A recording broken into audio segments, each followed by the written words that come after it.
Hello everyone and welcome back to my channel. Today I'm going to go over a few more of 3-gun stages that I shot over in Parma, Idaho. Typically with these longer 3-gun matches, and especially for Parma, they love doing bonus rifle, so you can either start on bonus rifle, you can finish with bonus rifle. In this particular stage, I'm actually going to do bonus rifle second. So you'll see that there's a rooftop, which is the start position, and you have to be fully on the rooftop. You can't have any foot touching the ground.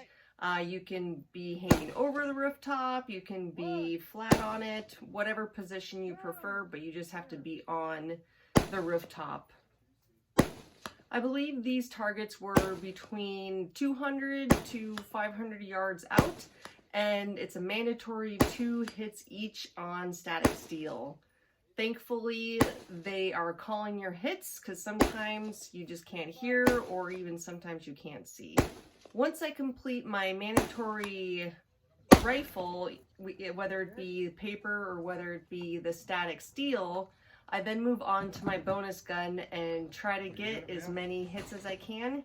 Typically with bonuses, you get 5 hits on the steel, and then that's it. From here, I enter the shooting area, which I start with my shotgun. With a lot of these complex stages, they typically have poppers and flyers. So the poppers are a small silhouette target, and once you engage that with a shotgun, it will fall.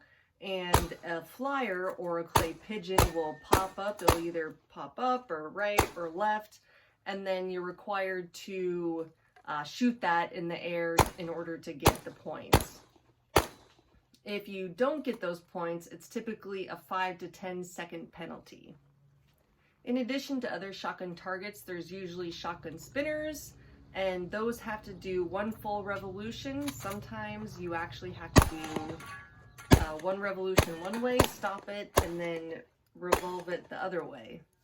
You'll also see that I change magazines because there are slug targets. Again, very consistent with Parma is the slug plates are usually at about 50 to 100 yards, and there's typically 2 of them, and you typically have to engage them twice. On this next stage, I start with bonus rifle, which is typically, again, pretty far away, usually 600 yards to 800 yards. I think one time there was a 900-yard plate. From there, I go into the car, and typically with this type of requirement is you have to be inside the car.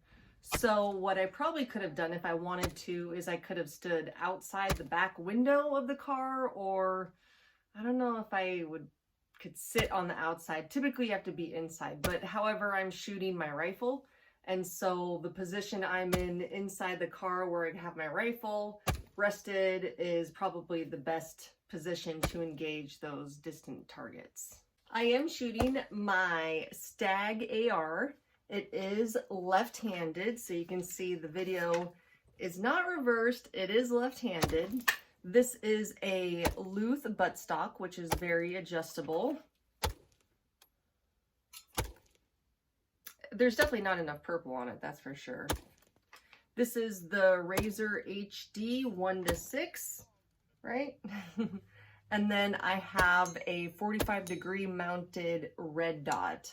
And that is typically for closer targets, within probably 50 and under yards. I would just kind of hold it here, shoot my long distance targets, and then just turn it to the side like that.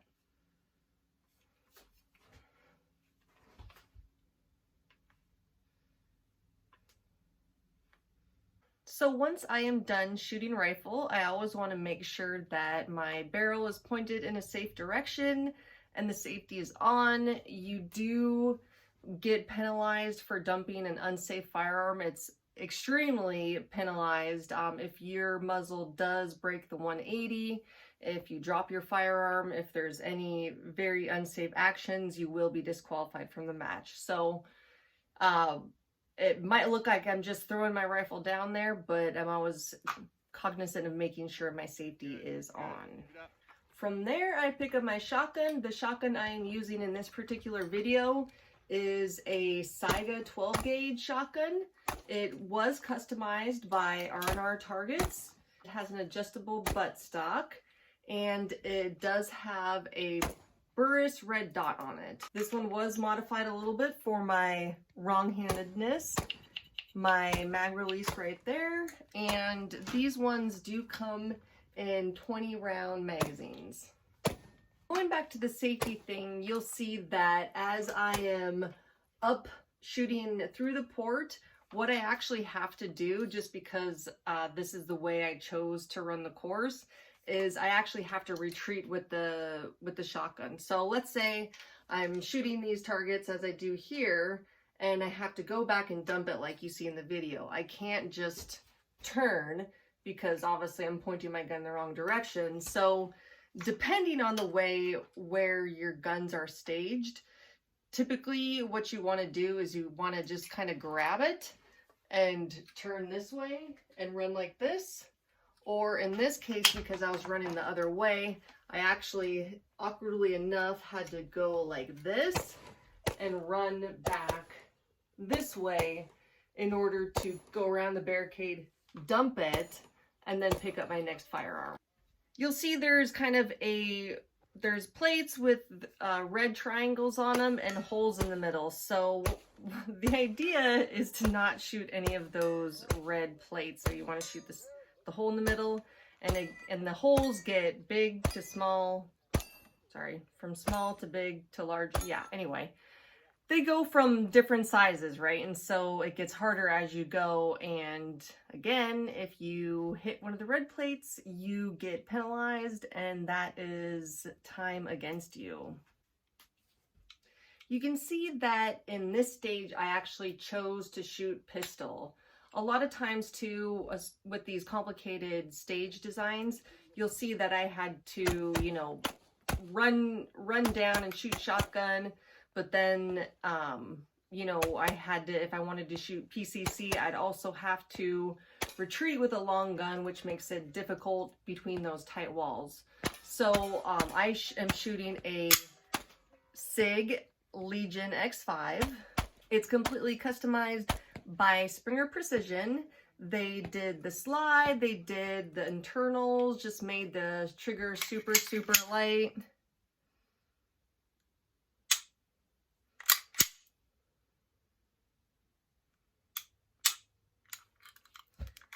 From the other side.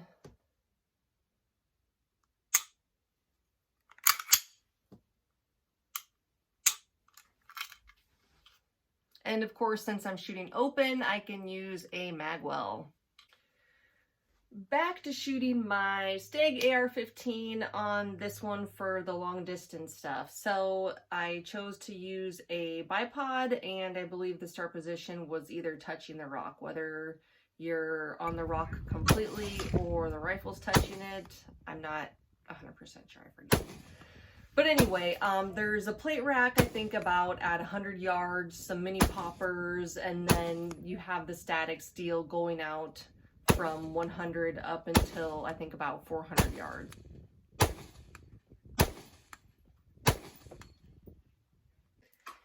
You'll also see that this is the day that the rain came. So one day I think it was, I don't know, about 85 degrees, and then it turned into a monsoon. So here we are shooting in the rain in the middle of June in Idaho.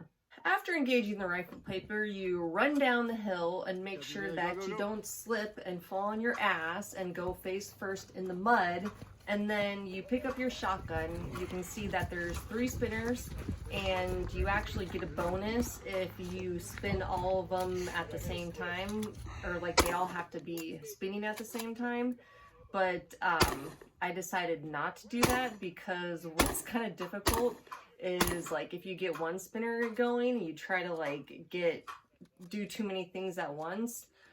You lose track where you are, and like you're not sure if you spun that one. And so anyway, you can see I did have some malfunctions with the shotgun. Not sure what that was, but you just kind of have to work through it. If you can't clear the malfunctions, you just have to drop it and gotta move on.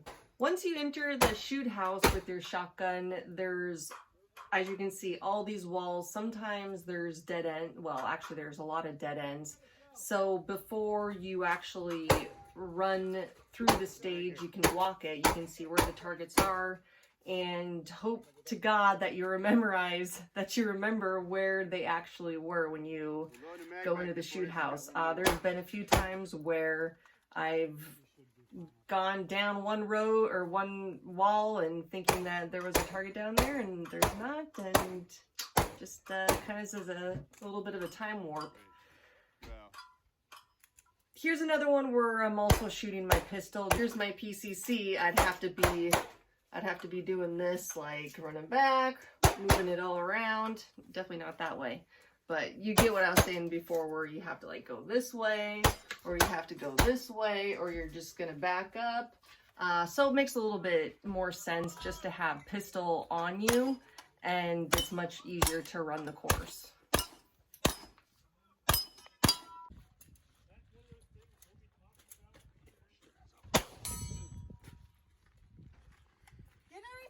Alright, last one I'm going to go through today is another start with the bonus rifle.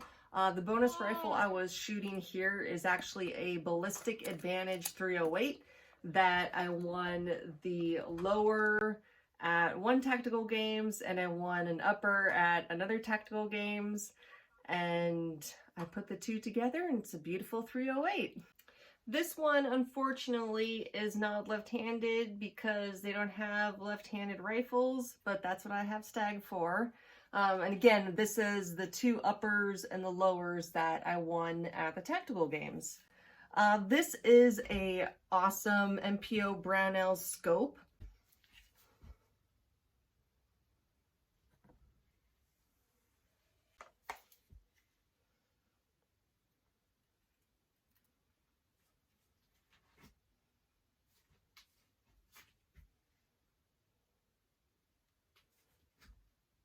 And next position is off of the tank trap. So typically what they say is you have to have you have to either touch the tank trap or the rifle has to touch the tank trap. And so in this case, I decided to go prone just because prone shooting position is a lot more stable than typically standing up.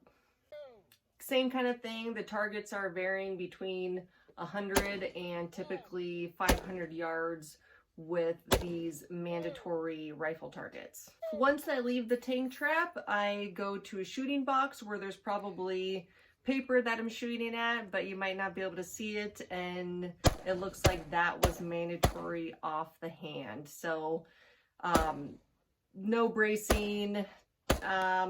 Sometimes they let you kneel, but offhand is typically just holding the rifle up and shooting it that way.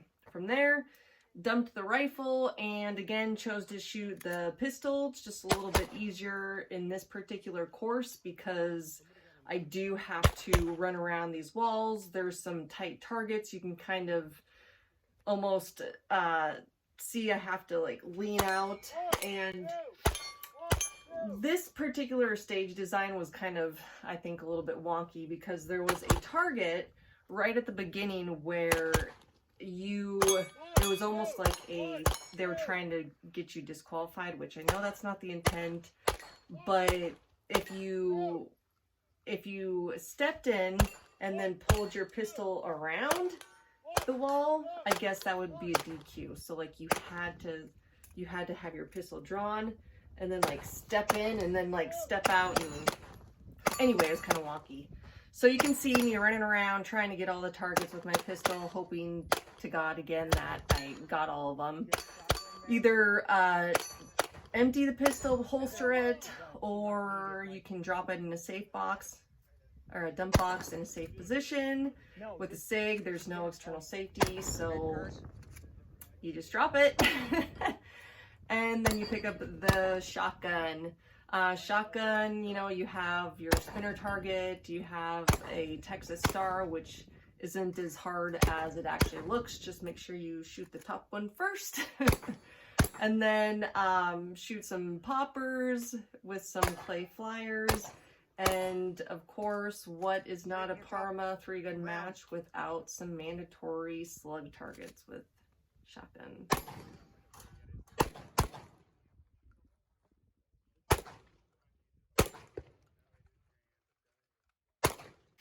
Thanks for watching, guys. Definitely check out the description box below. I know that I do talk about some of the companies and, you know, kind of run some promotions and do all that. But, you know, listen, these companies aren't just companies that I'm just throwing out there. They're companies that I believe in. They're companies that do good for the shooting community, and they support me. So, you know what? I got to support them. So you should definitely check them out, because they're awesome. They support our Second Amendment rights, and what's not to love about that?